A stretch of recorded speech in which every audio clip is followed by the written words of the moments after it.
Hello friends, welcome all on this YouTube channel. Friends, સૌપ્રથમ તો હું આ યુટ્યુબ ચેનલમાં નવી ફેકલ્ટી છું અને મારું નામનું જો હું તમને ઇન્ટ્રોડક્શન આપું તો મારું નામ છે નિકિતા. અને ફ્રેન્ડ્સ, આ યુટ્યુબ ચેનલમાં હવે હું મોસ્ટલી તમારા માટે અલગ અલગ પ્રકારનું જે કન્ટેન્ટ છે કે જે લઈને આવીશ. અને સૌપ્રથમ તો મારી એજ્યુકેશન ક્વોલિફિકેશનની વાત કરું તો હું અત્યારે જસ્ટ પીએચડી થોડાક જ સમયમાં પૂર્ણ કરવાના આરે પહોંચેલી છું. એટલે મેં પીએચડી જે છે કે જે ઇકોનોમિક સબ્જેક્ટ સાથે હું કમ્પ્લીટ કરીશ. અને આ જે કોમ્પિટિટિવ એક્ઝામ છે કે જેનો મને ઘણો એવો ખરો એક્સપિરિયન્સ છે. અને આ જે જીપીએસસી દ્વારા જે એક્ઝામ લેવાતી હોય છે કે જેમાં હું પ્રિલિમ્સ તો મેં ઘણી એક્ઝામની પાસ કરેલી છે, સાથે સાથે મેન્સ પણ આપેલી છે અને ઇન્ટરવ્યૂ સુધી પણ હું પહોંચેલી છું. તો ફ્રેન્ડ્સ, આ થયો છે મારો બેઝિક ઇન્ટ્રોડક્શન. અને હવે આપણે વાત કરીએ મહેસૂલ તલાટીના અભ્યાસક્રમ જે છે કે જેનું વિશ્લેષણ. એટલે કે આપણને ખ્યાલ છે કે રેવન્યુ તલાટી જે છે કે જેને આપણે મહેસૂલ તલાટી તરીકે પણ ઓળખતા હોઈએ છીએ કે જેની વેકેન્સી આવી ગઈ છે. અને એની વેકેન્સી છે કે જે 2389 જેટલી ટોટલ વેકેન્સી છે. તો આ જે 2389 જે વેકેન્સી છે એ 2389 વેકેન્સીનો ડિટેલ્સમાં સિલેબસ પણ આપણને આવેલો છે.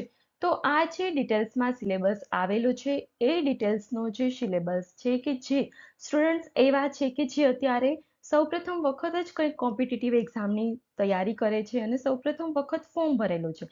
તો એ લોકો માટે તો આ જે સિલેબસ છે એ જાણે એના ઉપર પહાડ તૂટી પડ્યું હોય એવું એ લોકોને ફીલ થતું હોય છે. જે લોકો આ સફરમાં જૂના સ્ટુડન્ટ્સ છે એ લોકો તો વાકેફ હોય છે આ બધા ટોપિકથી, સિલેબસથી, તો એ લોકો માટે એટલું બધું હાર્ડ હોતું નથી. પરંતુ જે બિગનર સ્ટુડન્ટ્સ છે સ્પેસિફિકલી હું એ લોકોને જ આજે ટાર્ગેટ કરું છું. અને એ લોકો મેક્સિમમ માર્ક્સ કેવી રીતે આ તૈયારી કરીને મેળવી શકે એ મારો એમ છે. તો હું અહીંથી આજે તમને લોકોને એટલે કે જે બિગનર સ્ટુડન્ટ છે કે જેને એવા સ્પેસિફિક ટોપિક આપીશ કે જેને આપણે ક્રીમી ટોપિક તરીકે પણ ઓળખીએ છીએ. કેમ કે એ જે ટોપિક હું આજ તમને જણાવીશ એ ટોપિકમાંથી તમને એક્ઝામમાં 100% ક્વેશ્ચન પૂછાશે ને પૂછાશે જ. અને આ હું એવી રીતે જ કશું કહેતી નથી. આ મેં મારી એક્ઝામ જે હું આપું છું એનો પર્સનલ એક્સપિરિયન્સ છે. સાથે સાથે આજે હું તમારા માટે જે અભ્યાસક્રમ લઈને આવેલી છું એ ડિટેલ્સમાં મેં કયા ટોપિકમાંથી કયા ટાઈપના ક્વેશ્ચન જીપીએસસી પૂછે છે અને ગુણ સેવા મંડળ કે પંચાયત મંડળ કેવી રીતે પૂછે છે એ પણ હું સ્ટડી કરીને આવેલી છું કે જેથી તમને લોકોને હું બેટર સમજાવી શકું એ જ મારો એમ છે. તો ફ્રેન્ડ્સ, એટલું તો ચોક્કસ છે કે જો તમારે આ મહેસૂલ તલાટીની પરીક્ષા પાસ કરવી હશે તો આજનો મારો જે આ લેક્ચર છે કે તમને ક્યાંક ને ક્યાંક હેલ્પફુલ થશે જ. કેમ કે આજે હું એવા જે મેક્સિમમ ટોપિક હશે કે જે એક્ઝામમાં પૂછાય જ છે એ કવર અપ કરવાની છું એટલા માટે. તો ફ્રેન્ડ્સ, આપણે વધુ ટાઈમ બગાડતા નથી અને સૌપ્રથમ વખત આપણે આ જે આપણી યુટ્યુબ ચેનલ છે કે જેમાં તલાટી માટેનો જે અભ્યાસક્રમ છે એનું આપણે વિશ્લેષણ સ્ટાર્ટ કરીએ. તો સૌપ્રથમ તો આપણને ખ્યાલ છે કે 200 માર્ક્સનું પેપર છે અને આ જે 200 માર્ક્સનું પેપર છે એમાંથી હાઈએસ્ટ જે મેરિટ બનશે એટલે કે જે લોકોને વધુમાં વધુ માર્ક્સ હશે એવા ટોટલ જગ્યાના 5 ગણા ઉમેદવારો હશે કે જે ઉમેદવારો એ મેન્સ પરીક્ષા માટે ક્વોલિફાય થશે. અને આ જે તમારી પ્રિલિમરી જે એક્ઝામ છે કે જે માત્ર ને માત્ર ક્વોલિફાઈંગ છે. એટલે કે તમારું જે મેન્સ એક્ઝામ હશે કે જેમાં ડિસ્ક્રિપ્ટિવ એટલે કે મેન્સનું રાઇટિંગ કરવાનું આવશે તમારે, તો એ જ તમે માર્ક્સ જે વધુ મેળવશો એ કાઉન્ટ થશે. પરંતુ અહીં આ પ્રાથમિક પરીક્ષામાં વધુ માર્ક્સ શા માટે મેળવવા જોઈએ? તો એનું એક જ રીઝન છે કે તમે મેન્સ એક્ઝામમાં ક્વોલિફાય થઈ શકો. તો આપણને ખ્યાલ છે કે આ ટોટલ 2389 જગ્યા છે અને આ જગ્યાના 5 ગણા ઉમેદવાર હશે કે જે મેન્સ એક્ઝામ માટે ક્વોલિફાય થશે. કેટલા થશે? 5 ગણા. તો 2389 તમે 5 ગણા કરશો એટલે એપ્રોક્સ 11,945 જેવા થાય છે. એટલે કે સમથિંગ તમે સમજો કે 12,000 જેટલા. એટલે 12થી આના આપણે 5 ગણા કરીએ એટલે 11,945 લોકો થશે કે જે મેન્સ એક્ઝામમાં ક્વોલિફાય થશે. એટલે આપણે મેક્સિમમ કેટેગરીની જો એવું કંઈ કરશે તો મેક્સિમમ આપણે 11 એટલે 11,900 એટલે કે 12,000 થી 15,000 સુધીના લોકો મેન્સ એક્ઝામ માટે ક્વોલિફાય થશે એવું આપણે વિચારી શકીએ.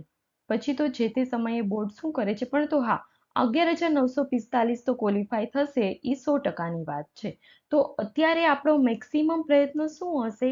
તો કે આ જે 11,945 છે એ જગ્યામાં આપણે આવવા જોઈએ. એ અત્યારે આપણો બેઝિક એમ હોવો જોઈએ. આટલી વાત સમજાઈ ગઈ બધાને?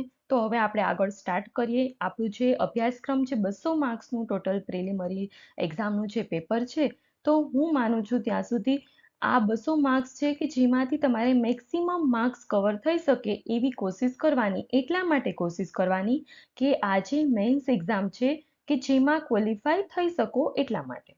તો હવે સ્ટાર્ટ કરીએ આપણે. સૌપ્રથમ છે 20 માર્ક્સનું ગુજરાતી તમને પૂછાશે.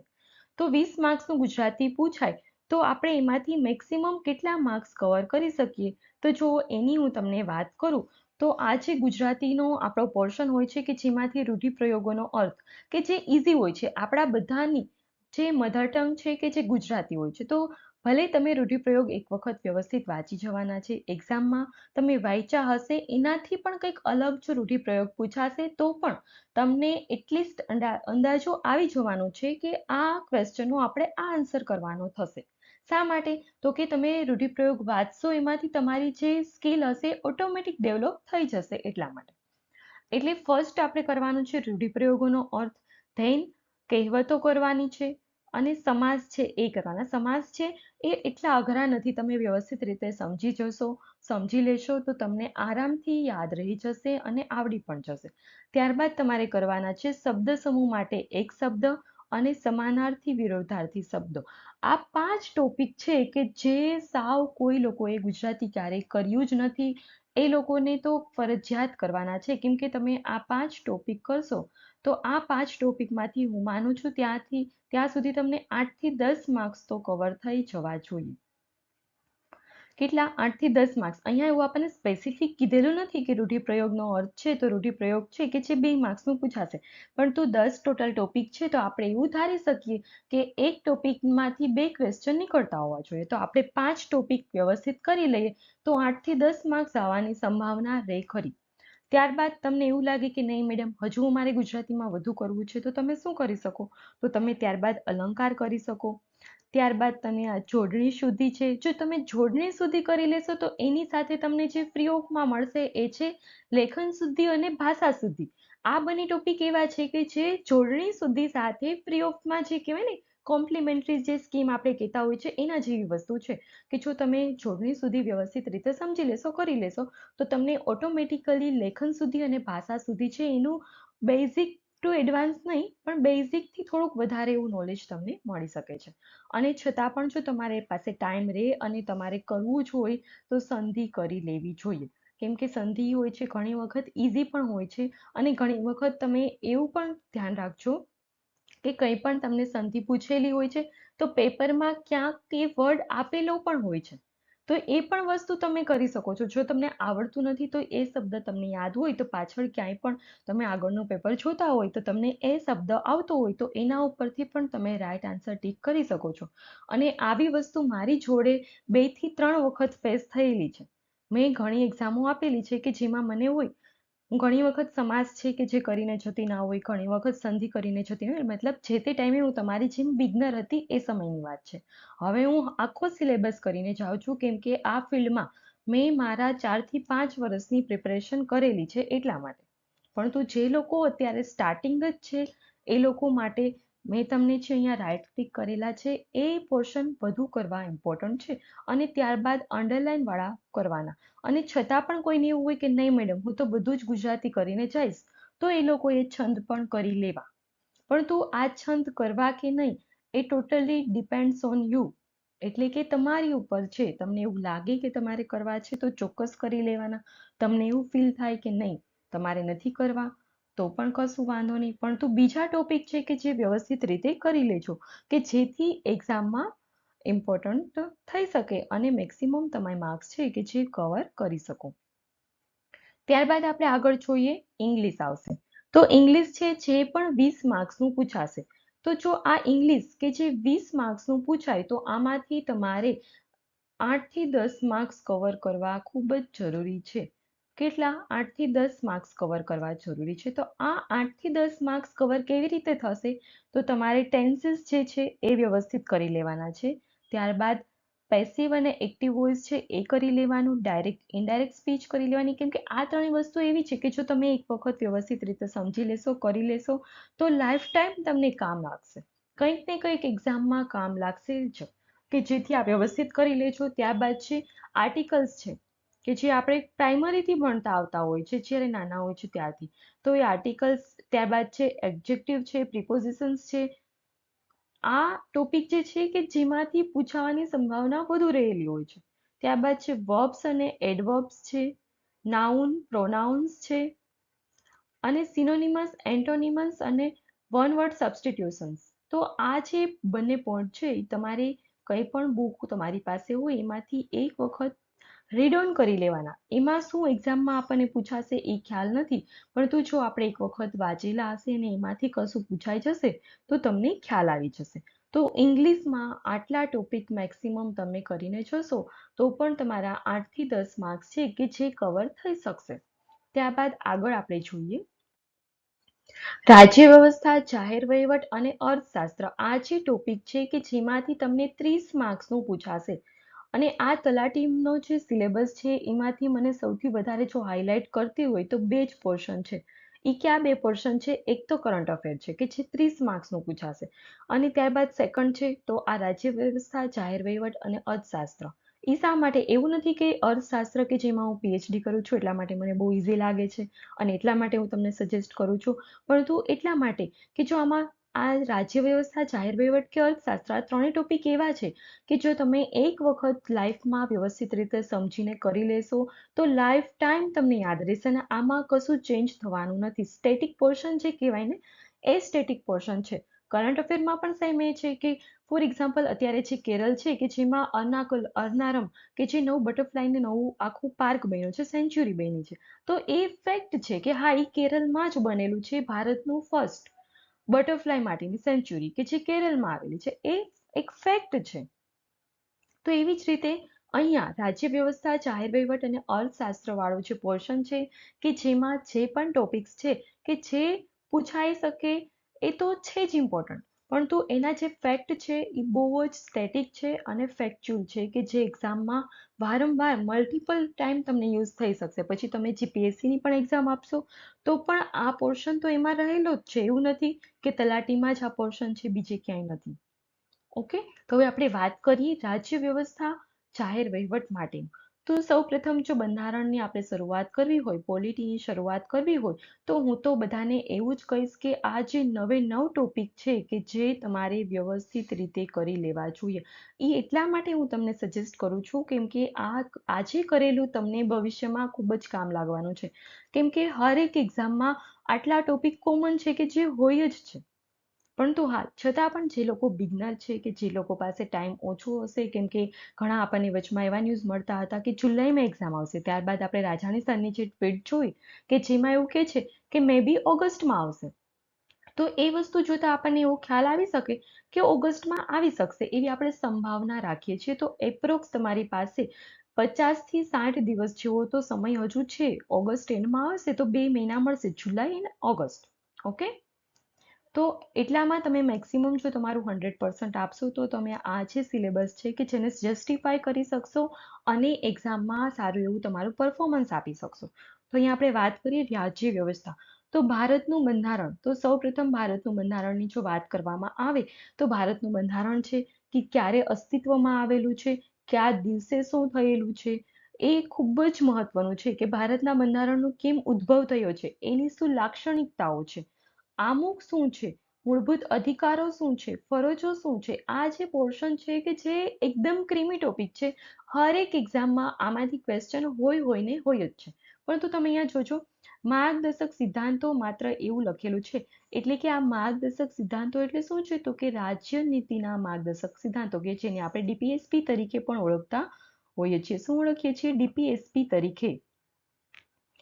તો આપણી કંઈ પણ એક્ઝામ હોય એમાંથી મૂળભૂત અધિકારો, ફરજ અને રાજનીતિના જે માર્ગદર્શક સિદ્ધાંતો હોય છે એમાંથી ક્વેશ્ચન પૂછે ને પૂછે જ છે.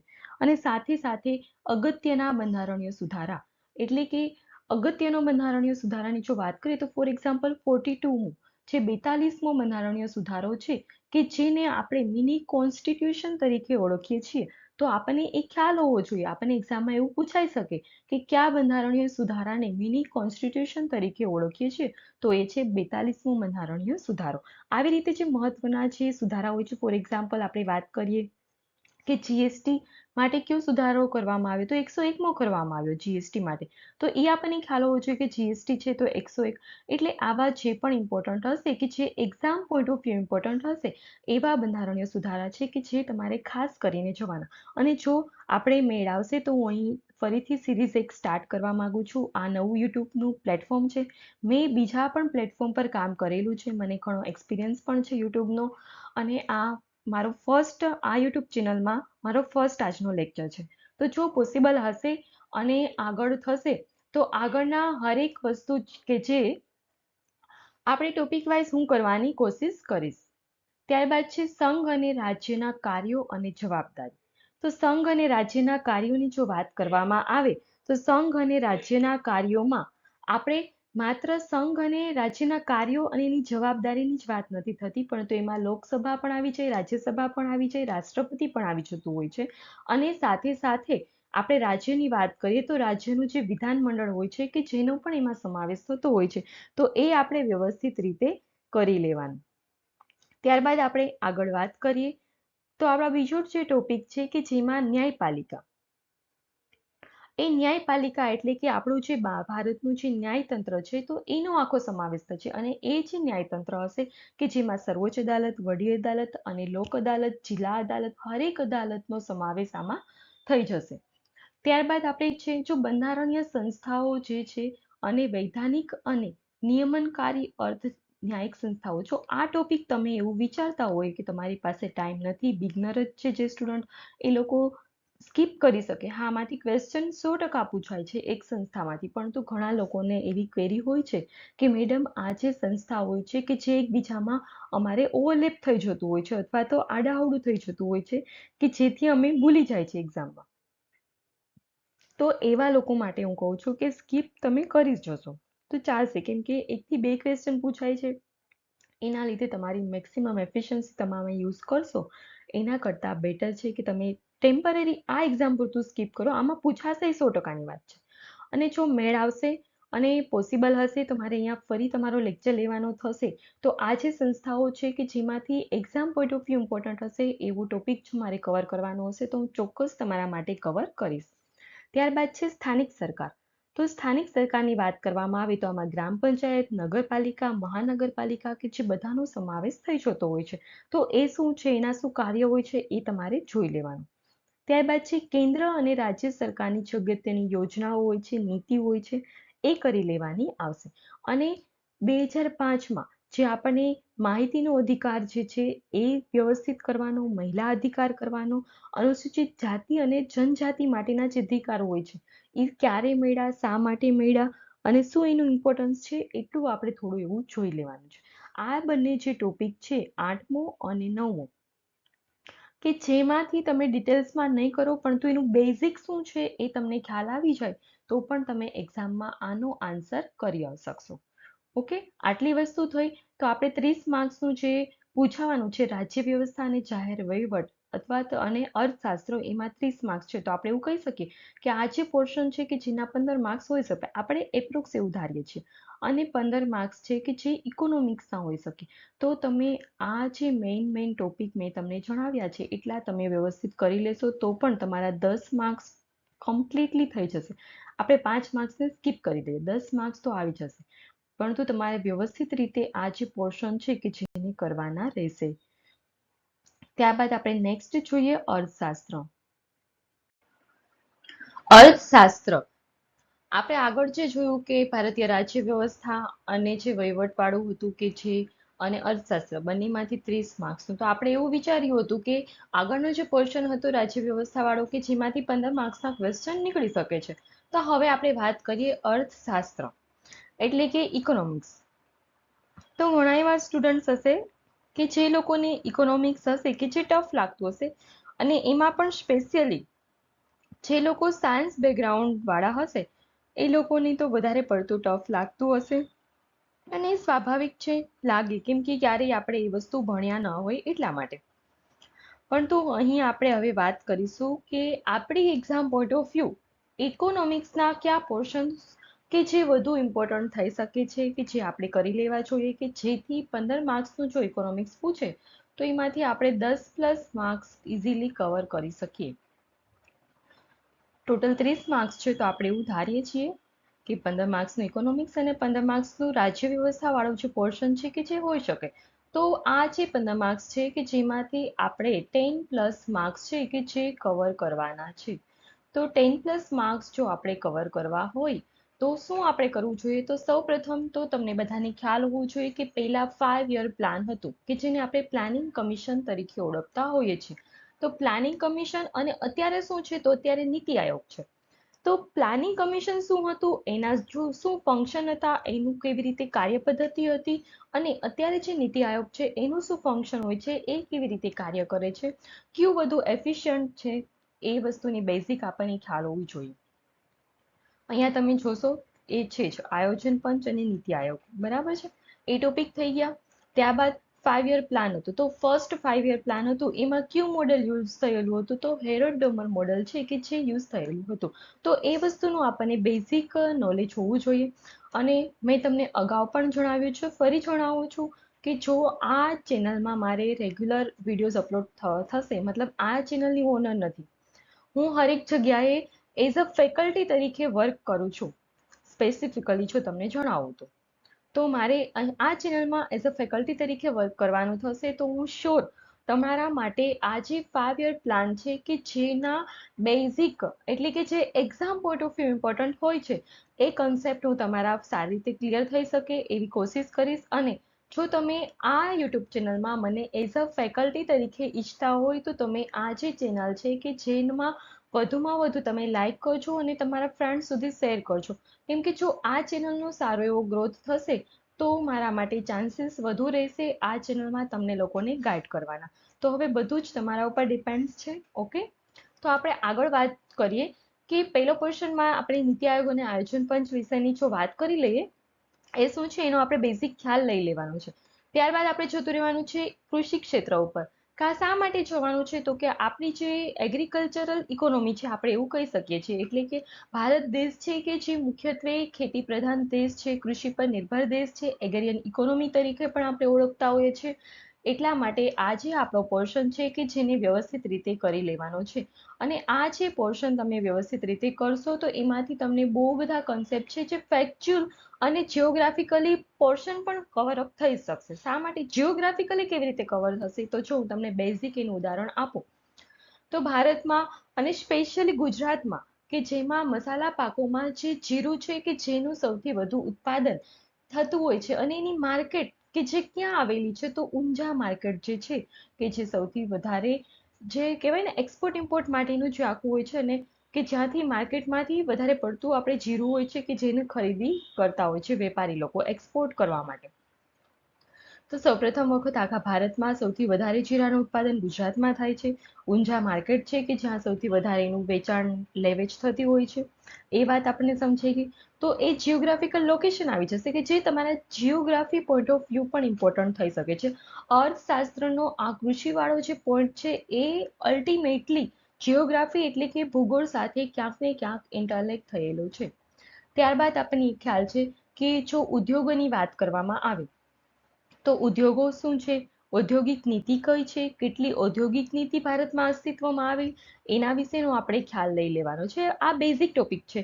ઔદ્યોગિક નીતિ ક્યારે અસ્તિત્વમાં આવેલી અને ઉદ્યોગો અને કાચો માલ, એ કાચો માલ છે અલ્ટિમેટલી તમે આ કૃષિ પેદાશો વાળો ટોપિક આખો વ્યવસ્થિત કરશો એટલે તમને આઈડિયા આવી જશે કે આ ક્ષેત્રમાં આ પ્રોડક્ટ છે કે જે વધારે છે. આપણે ફોર એક્ઝામ્પલ બધાને ખ્યાલ છે તો કે કેસર કેરી છે કે જે ગીર વિસ્તારમાં સૌથી વધારે છે.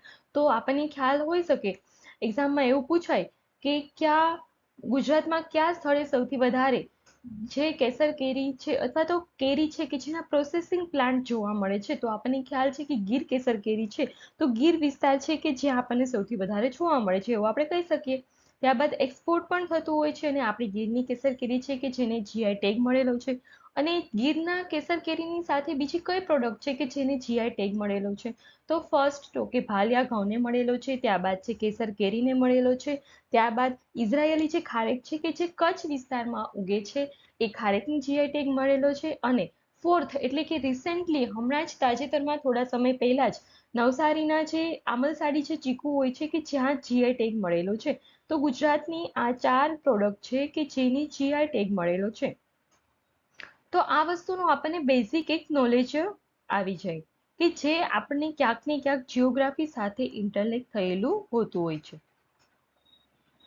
ત્યારબાદ આપણે વાત કરીએ ભારતીય અર્થતંત્રમાં માળખું એટલે કે ઉર્જા, બંદરો, માર્ગો, હવાઈ માર્ગો, રેલવે, ટેલિકોમ્યુનિકેશન, આંતરમાળખા સાથે સંકળાયેલી સંસ્થાઓ. તો આના માટે તમારે શું કરવાનું છે? તો તમે કરંટ અફેર 30 માર્ક્સનું છે એટલે વ્યવસ્થિત રીતે કરશો જ. તો આ ટોપિક રિલેટેડ કંઈ પણ કરંટ અફેરમાં જો ન્યૂઝ રહેલા હોય છે તો એ વ્યવસ્થિત રીતે કરી લેવાના. એટલે આ ટોપિક એની સાથે ઇન્ટરલિંક થઈ જશે. જો ડીપમાં કરવાનો ટાઈમ નથી એ સ્ટુડન્ટ્સને જ હું ફોકસ કરીને આખી સ્ટ્રેટેજી તમને જણાવું છું. ત્યારબાદ છે ભારતીય જાહેર વિત્ત વ્યવસ્થા.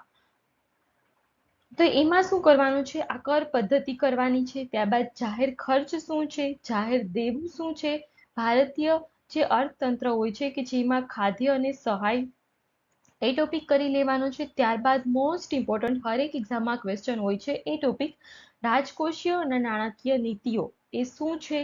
રાજકોષીય નીતિ છે કે જે ગવર્મેન્ટ ઓફ ઇન્ડિયા છે કે જે બહાર પાડતું હોય છે, પરંતુ નાણાકીય જે નીતિ હોય છે કે જેને આપણે મોનેટરી પોલિસી તરીકે ઓળખતા હોઈએ છીએ એ મોનેટરી પોલિસી છે કે જે આરબીઆઈ હોય છે એ બહાર પાડે છે. ત્યારબાદ છે આરબીઆઈ છે એ ક્યારે અસ્તિત્વમાં આવેલી છે, કઈ કમિટીની રેકોમેન્ડેશન થ્રુ આવેલી છે.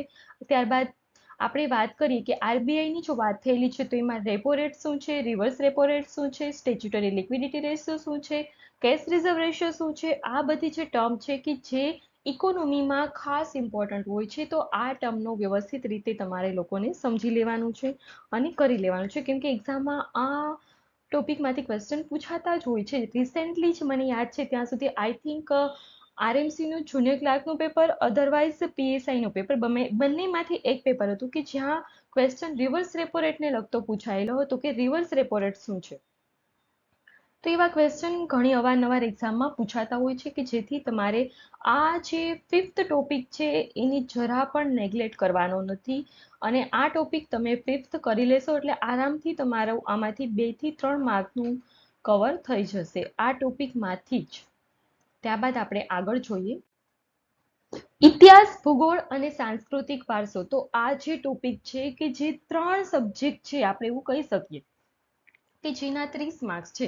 એટલે આપણે એવું ધારી શકીએ કે ઇતિહાસનું 10 માર્ક્સનું પૂછી શકે, ભૂગોળનું 10 માર્ક્સનું અને સાંસ્કૃતિક વારસો કે જે પણ 10 માર્ક્સનું પૂછે. અધરવાઇઝ એવું પણ થઈ શકે કે ઇતિહાસ અને સાંસ્કૃતિક વારસો છે કે જે બંને 15 થી 20 માર્ક્સ સુધી લઈ જાય બંને ભેગું કરીને. એટલે કે ઇતિહાસમાંથી 12 થી 13 માર્ક્સના ક્વેશ્ચન પૂછી શકે, અહીંયા સાંસ્કૃતિક વારસામાંથી 7 થી 8 માર્ક્સના ક્વેશ્ચન પૂછી શકે, એવું પોસિબિલિટી છે ખરી. તો આપણે ઇતિહાસ જો આખો ટોપિક કરવા જાય તો અત્યારે ખૂબ જ ઓછો ટાઈમ પણ છે, કેમ કે વસ્તુ શું છે કે તમે જે ટોપિક કરશો એનું પાછું મલ્ટિપલ રિવિઝન કરવાનું છે. જો તમે મલ્ટિપલ રિવિઝન નહીં કરો તો કોઈ પણ ટોપિક કે કોઈ પણ સબ્જેક્ટ તમે કમ્પ્લીટ કરશો એ લોંગ ટાઈમ સુધી તમારા માટે એફિશિયન્ટ રહેશે નહીં. અને આપણે આપણી એફિશિયન્સી જો વધુ ઇન્ક્રીઝ કરવી હોય તો એનું એક જ છે મલ્ટિપલ રિવિઝન. મલ્ટિપલ રિવિઝન કોને કહેવાય છે? ફોર એક્ઝામ્પલ, તમે આજે સિંધુ ખીણની સભ્યતા છે એ ટોપિક વાંચ્યો, બરાબર છે? તો આજે વાંચો, કાલે સવારે તમે ઉઠો એટલે આ જે ટોપિક છે એનું ક્વિક રિવિઝન કરવાનું. એટલે કે રિવિઝન એવી રીતે કરવાનું કે 15 થી 30 મિનિટમાં આખો ટોપિક તમારી નજર સામેથી ગો થ્રુ થવો જોઈએ. પછી તમે આ ટોપિકને કવર કરવામાં 5 કલાક લગાવો તો એને રિવિઝન ના કહેવાય, એને તમે ફરીથી વાંચો છો એવું કહેવાય. ત્યારબાદ તમારે વીકલી રિવિઝન કરવાનું, એટલે કે ફોર એક્ઝામ્પલ આખા વીકમાં તમે જે પણ વસ્તુ વાંચેલી છે એનું સન્ડે એક વખત ફરી વાંચવાનું, અને ત્યારબાદ બીજો તમે કોઈ ટોપિક લ્યો છો એની પહેલા એક વખત વાંચી લેવાનું, અને 1 મહિનો પૂરો થાય એટલે ફરી વાંચવાનું. બસ આવી રીતે તમે જો વાંચશો તો એને મલ્ટિપલ રિવિઝન કહેવાય છે. અને હું નથી માનતી કે આવી રીતે જો કોઈ વાંચે અને એક્ઝામમાં પાસ ના થાય, ચોક્કસ પાસ થાય છે. તમે આ સ્ટ્રેટેજી એક વખત અપનાવી જો. આ સ્ટ્રેટેજી મેં ખુદ પર ઘણી વખત અપનાવેલી છે કે જેનું મને ખૂબ સારું રિઝલ્ટ પણ મળેલું છે. તો તમે પણ આ યુઝ કરો, તમને ક્યાંક ને ક્યાંક બેનિફિટ ચોક્કસ થશે. અને આપણો જો ક્વેશ્ચન હોય છે, જીપીએસસી હોય કે પછી ગૌણ સેવા મંડળ હોય કે પંચાયત મંડળ હોય, ગમે તે હોય કે જેમાં સિંધુ ખીણની સંસ્કૃતિ હોય છે, એમાંથી ક્વેશ્ચન નીકળે જ છે. એટલે વ્યવસ્થિત રીતે સિંધુ ખીણની સભ્યતા છે કે જેને કરી લેવાનું છે. ત્યારબાદ શું કરવાનું છે? વૈદિક યુગ, જૈન યુગ અને બૌદ્ધ ધર્મ. આ ટોપિક છે એ પણ ખૂબ સારી રીતે કરવાનું, કેમ કે આ સિંધુ ખીણ અને વૈદિક યુગ, જૈન અને બૌદ્ધ ધર્મ, આ 4 ટોપિક એવા છે કે જેમાંથી ક્વેશ્ચન ઓલવેઝ હોય છે, ઓલવેઝ. પછી જો તમે ધારો તો આ જે ગુજરાતના રાજ્યવંશો છે કે જે મૈત્રક, સોલંકી અને વાઘેલા વંશ, એને સ્કીપ કરી શકો છો. ત્યારબાદ તમારે શું કરવાનું તો કે 1857નો સ્વાતંત્ર્ય સંગ્રામ છે કે જેમાં ભારતના પ્રથમ એવો વ્યક્તિ કે જે મંગલ પાંડે કે જે શહીદ થયેલા હતા. તો એ શા માટે શહીદ થયા છે? 1857નો સ્વાતંત્ર્ય સંગ્રામ છે કે જેનો ઉદ્ભવ થયો, એના શું કારણો હતા? નિષ્ફળ થયો આ સ્વતંત્ર સંગ્રામ, એના શું કારણો હતા? ત્યારબાદ ગુજરાતમાં આ જે સ્વાતંત્ર્ય સંગ્રામ છે એના રિલેટેડ કઈ ઘટનાઓ ઘટી હતી અને ગુજરાતમાંથી કયા લોકોએ ભાગીદારી કરી હતી. બસ આટલી વસ્તુઓ આમાંથી તમારે કરી લેવાની છે અને આ વસ્તુ કરતા મેક્સિમમ 3 અવર લાગશે. કેટલી? 3 અવર. તમારે પછી આ ટોપિકમાં પીએચડી કરવા નથી બેસવાનું. તમારે મેઇન જે પોર્શન હોય છે, પોઈન્ટ હોય છે, એને હાઇલાઇટેડ કરીને વાંચવાનું હોય છે. એ થઈ જાય ત્યારબાદ કરવાનું છે આ ધાર્મિક અને સામાજિક સુધારણા.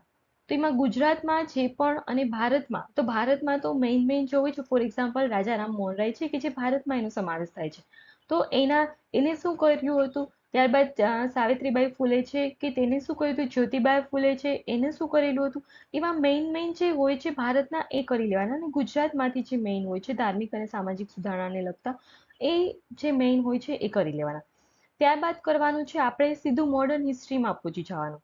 મોડર્ન હિસ્ટ્રી એટલે શું છે તો કે ભારત આઝાદ થયો એ પેલા કઈ ચળવળ થયેલી હતી, પછી એમાં ગાંધીજી જ્યારે દક્ષિણ આફ્રિકાથી પરત ફર્યા 1915માં, ત્યારથી આપણે સ્ટાર્ટ કરવાનું છે. 1915થી લઈને 1915 લઈને આપણે ભારત આઝાદ થયો 1947માં, ત્યાં સુધીનું હરેક જે આંદોલન હશે કે જે મેઇન હોય છે એ કરી લેવાના. અને ત્યારબાદ આપણે જે મહાગુજરાતનું જે આંદોલન થયેલું હતું અને ગુજરાત છે કે જે બોમ્બે સ્ટેટ હતું કે જે અત્યારે મહારાષ્ટ્ર તરીકે ઓળખાય છે, એમાંથી અલગ થયું હતું 1 મે 1960ના રોજ. ત્યાં સુધીનું હરેક વસ્તુ આપણે કરી લેવાનું. એક સિક્વન્સમાં જો તમે કરશો મોડર્ન હિસ્ટ્રીથી મહાગુજરાત આંદોલન સુધી, તો તમને ખૂબ સારી રીતે અને સરળતાથી સમજાઈ પણ જશે અને યાદ પણ રહી જશે. તો તમે એક વખત જસ્ટ ટ્રાય કરો આટલું કરવાનું. ત્યારબાદ નેક્સ્ટ આપણું છે ભૂગોળ. તો ભૂગોળ છે તો એમાં શું કરવાનું થશે? તો ભૂગોળ છે કે જેમાં સામાન્ય ભૂગોળ અને ભૌતિક ભૂગોળ, આ બંને ભૂગોળ છે કે જે તમારે 6 થી 12 સુધીની જે પણ આપણે જિયોગ્રાફીની બુક હોય છે એમાં જેટલું આપેલું છે એટલા પોર્શન તમે મેઇન આ સિલેબસને લગતા કવર કરી લેશો તો પણ તમારા exam point of view important છે, ઇનફ છે. અને આ જે વસ્તીને લગતું જે થર્ડ પોર્શન છે એમાં તમારે શું કરવાનું છે? તો તમારે એક વસ્તુ ધ્યાન રાખવાની છે, હાઈએસ્ટ અને લોવેસ્ટ કરવાનું છે. વસ્તી ઘનતા છે તો કયા પ્રદેશમાં વધારે છે, કયા પ્રદેશમાં ઓછું છે, અથવા તો કયા જિલ્લામાં વધુ છે અને કયા જિલ્લામાં ઓછી છે, એ કરવાનું છે. ત્યારબાદ ગુજરાતની વાત કરીએ તો ગુજરાતમાં કયા જિલ્લામાં સ્ત્રીનું પ્રમાણ વધુ છે, કયા જિલ્લામાં ઓછું છે, કયા જિલ્લામાં સાક્ષરતાનું પ્રમાણ વધારે છે, કયા જિલ્લામાં ઓછું છે, કયા જિલ્લામાં અનુસૂચિત જાતિનું પ્રમાણ વધુ છે અને કયા જિલ્લામાં ઓછું છે. એવી રીતે મતલબ ઓછું વધારે એવી રીતે કરીને આ જે પોર્શન છે કે જે કરવાનો છે. અને આ તમે પોર્શન કરશો એટલે તમારે ડેટા તો નહીં, મતલબ ડેટા તમારે લખી લેવાના, જસ્ટ તમારી જાણ ખાતર, પરંતુ હાઈએસ્ટ અને લોવેસ્ટ એટલું જ તમારે યાદ રાખવાનું થશે. અને આ યાદ રાખવામાં મેક્સિમમ તમારે 1 કલાકનો સમય થશે. કેટલો થશે? મેક્સિમમ 1 કલાક. પછી એવું નથી કે તમારે આજે વાંચવા બેઠા છો તો બધું જ તમને આજે જ આવડી જવું જોઈએ, એવું ક્યારેય કોઈ માટે પોસિબલ બનતું નથી. કેમ કે આપણે કોઈ સ્વામી વિવેકાનંદ નથી કે એક વખત બુક વાંચી અને બધું આપણને યાદ રહી જાય અને બધું આપણને આવડી જાય. પરંતુ મલ્ટિપલ રિવિઝન કરવાથી આ જે ડેટા હશે, જે પોર્શન હશે, ઘણા ટોપિક હશે કે જે તમે વ્યવસ્થિત રીતે કરી શકશો. એટલા માટે જ હું તમને જણાવું છું કે મલ્ટિપલ રિવિઝન છે કે જે મોસ્ટ ઇમ્પોર્ટન્ટ હોય છે. કંઈ પણ એક્ઝામ હોય છે એની ક્રેક કરવા માટેનું એક જ રામબાણ ઉપાય છે, એ છે મલ્ટિપલ રિવિઝન.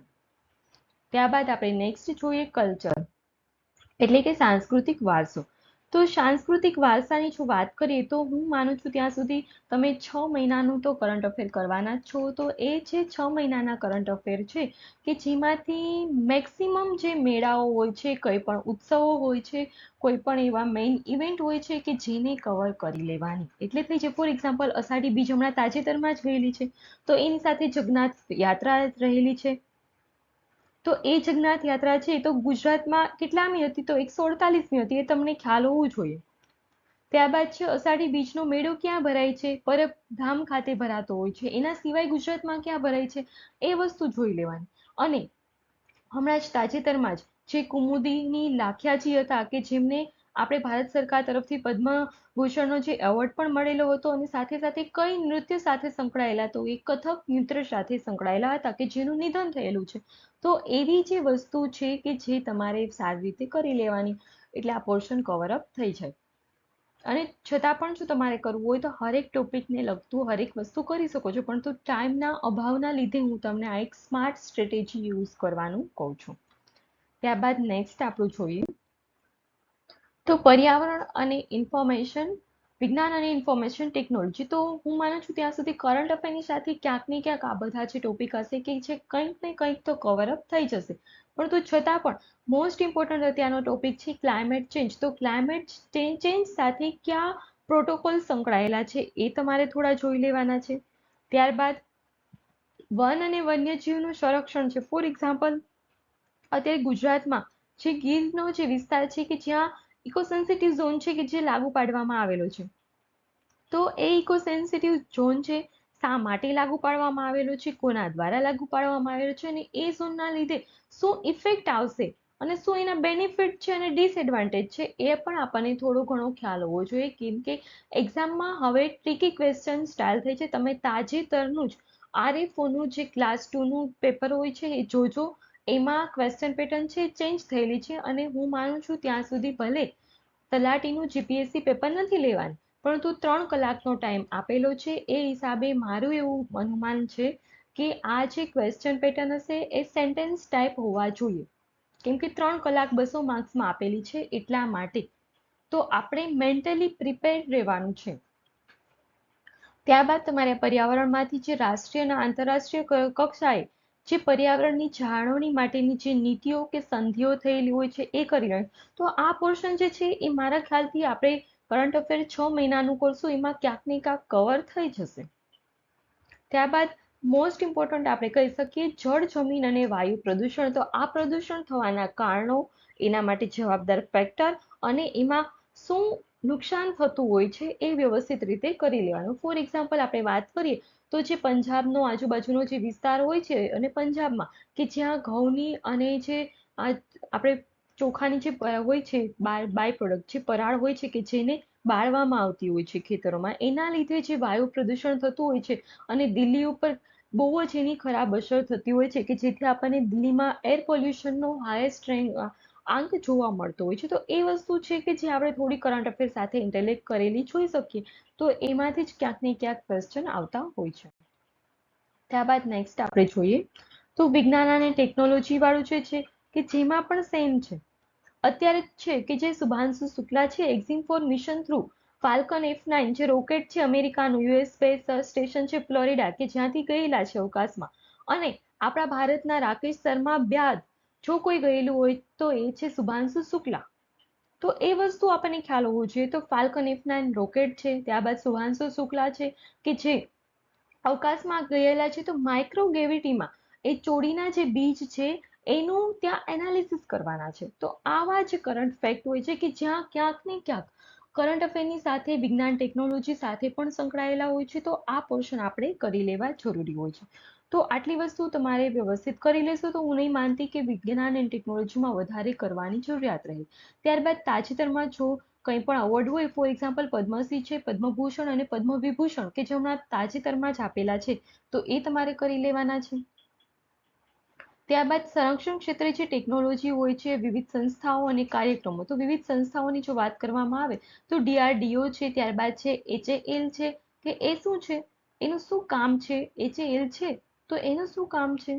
ડીઆરડીઓનું શું કામ છે, ઈસરોનું શું કામ છે, એની ક્યારે સ્થાપના થયેલી હતી, બસ આટલી વસ્તુ તમે વ્યવસ્થિત રીતે કરી લેશો તો આ ટોપિક પણ તમારો કવર અપ થઈ શકશે.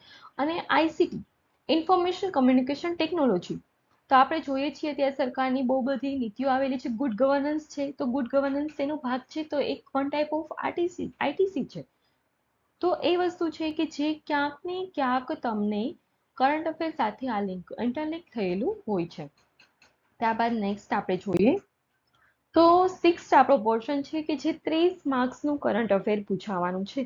તો આ જે 30 માર્ક્સનું કરંટ અફેર પૂછાશે કે જેમાંથી મેક્સિમમ તમારે 30 માંથી માર્ક્સ આવી શકે એવી તમારે કોશિશ કરવાની છે. અને એના માટે તમારે 6 મહિનાનું જે કરંટ અફેર હશે, લાસ્ટ 6 મહિનાનું, એટલે કે જો આપણી એક્ઝામ ઓગસ્ટમાં લેવાતી હોય તો તમારે ટાર્ગેટ રાખવાનો કે ફેબ્રુઆરીથી જુલાઈ સુધીનું કરંટ અફેર કરી લેવાનું. ટાઈમ હોય તો જાન્યુઆરીથી પણ કરી શકો છો, વેલ એન્ડ ગુડ છે.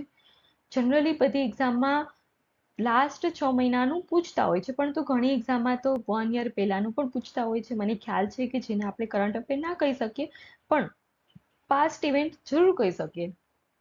પણ ઠીક છે, પેપર સેટર છે, આપણે એને કશું કહી તો ના શકીએ, પણ તો આપણે ખુદની પ્રિપરેશન સારી એવી કરી શકીએ કે જેથી આપણને આ ઇશ્યુ ઓછો આવે. અને હવે લાસ્ટ આપણો પોર્શન છે 40 માર્ક્સનું, એ પૂછાશે મેથ્સ અને રીઝનિંગ. તો હવે આ પોર્શનમાં તો હું તમને ચોક્કસ એટલું કહીશ કે રીઝનિંગ છે કે જે ઇઝી રહેશે બધા માટે. મેથ્સમાં હા, જે લોકોને પ્રેક્ટિસ હશે એના માટે well and good and best છે. તો તમારે મેઇન આમાં ફોકસ કયા ટોપિકને કરવાનું છે તો કે પહેલું તાર્કિક અને વિશ્લેષણાત્મક ક્ષમતાવાળો જે ટોપિક છે એ તો જરૂરી છે. ત્યારબાદ છે શ્રેણી, સંકેત અને તેનો ઉલ્લેખ, એ પણ ઇમ્પોર્ટન્ટ છે. ત્યારબાદ લોહીના સંબંધો કરવાના, ઘડિયાળ કેલેન્ડર અને ઉંમર સંબંધિત પ્રશ્નો, સંખ્યા શ્રેણી એ પણ કરવાની, એટલે કે સંખ્યા વ્યવસ્થા, નંબર સિસ્ટમ અને રેન્કિંગ, આ બધું કરવાનું. ત્યારબાદ છે મધ્યક, મધ્યસ્થ અને બહુલક અને ભારિત સરેરાશ, આ ટોપિક. ત્યારબાદ છે ઘાત અને ઘાતાંક, વર્ગમૂળ, ઘનમૂળ, ગુસ્સા, લસાવાળો ટોપિક. અને આ ટોપિક તો ખાસ કરીને જોવાનો છે બધાએ, કેમ કે આ બધા જ જે છે ટકાવારી, ચક્રવૃદ્ધિ, સાદું વ્યાજ, નફો, નુકસાન, ભાગીદારી, આમાંથી ક્વેશ્ચન હોય ને હોય જ છે. અને સાથે સાથે આ પણ ટોપિક છે કે જેમાંથી ક્વેશ્ચન પૂછાય છે. સમય, કાર્ય, ઝડપ, અંતર. ત્યારબાદ છે કાર્ય, મહેનતાળુ અને સાંકળનો નિયમ, આ પણ છે. આ 3 એવા ટોપિક છે કે જેમાંથી હરેક પોર્શન તમારે કરીને જવાનું છે જો મેક્સિમમ માર્ક્સ આપણે ગણિતમાં મેળવવા હોય તો. અને લાસ્ટ છે ગુણોત્તર પ્રમાણ. આ મેં જે ગુણોત્તર અને પ્રમાણ, આટલું 15મો નહીં, આ ટોપિક નહીં. જો તમે સ્કીપ તમારે કરવા જ હોય તો હું તમને 13, 14 અને 15 આ જે 3 ટોપિક છે કે જેને હું સ્કીપ કરવાનું તમને સજેસ્ટ કરી શકું છું. એટલા માટે કરી શકું છું કે જો ટાઈમ ઓછો હોય તો હરેક ટોપિક કરવા ના જવાય, પરંતુ મેક્સિમમ તમને જે ટોપિક આવડતા હોય એ ટોપિકમાં તમે મેક્સિમમ એફર્ટ્સ કરીને વધુ માર્ક્સ કવર કરી શકો અથવા તો વધુમાં વધુ તમે માર્ક્સ લઈ શકો એ માટેના પ્રેક્ટિસ વધુ કરીને માર્ક્સ સારા આપણે લઈ શકીએ છીએ. ત્યારબાદ આપણો આ જે સિલેબસ છે કે જે પૂર્ણ થાય છે.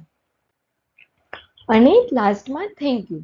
તો ફ્રેન્ડ્સ, આટલું કે જે એક્ઝામ પોઈન્ટ ઓફ વ્યૂ ખૂબ ઇમ્પોર્ટન્ટ છે આ ટોપિક મેં તમને જે જણાવ્યા છે. અને તમારે હવે કેવી રીતે વાંચવું, શું વાંચવું, કેમ વાંચવું, એ ટોટલી ડિપેન્ડ્સ ઓન યુ છે. બધાની અલગ અલગ સ્ટ્રેટેજી હોય છે, ઘણાની અલગ અલગ સ્ટ્રેન્થ હોય છે. તો તમારી સ્ટ્રેન્થ અને સ્ટ્રેટેજી મુજબ તમારે આ જે ટોપિક હોય છે કે જેને વાંચવાના રહેશે અને મલ્ટિપલ રિવિઝન કરવાના રહેશે. કોઈ પણ એક્ઝામ પાસ કરવાનો બેસ્ટ વે છે મલ્ટિપલ રિવિઝન. તો બસ આટલું કરી લેજો અને ફરી આપણે મળીશું નવા વિડીયોમાં. ત્યાં સુધી થેન્ક યુ.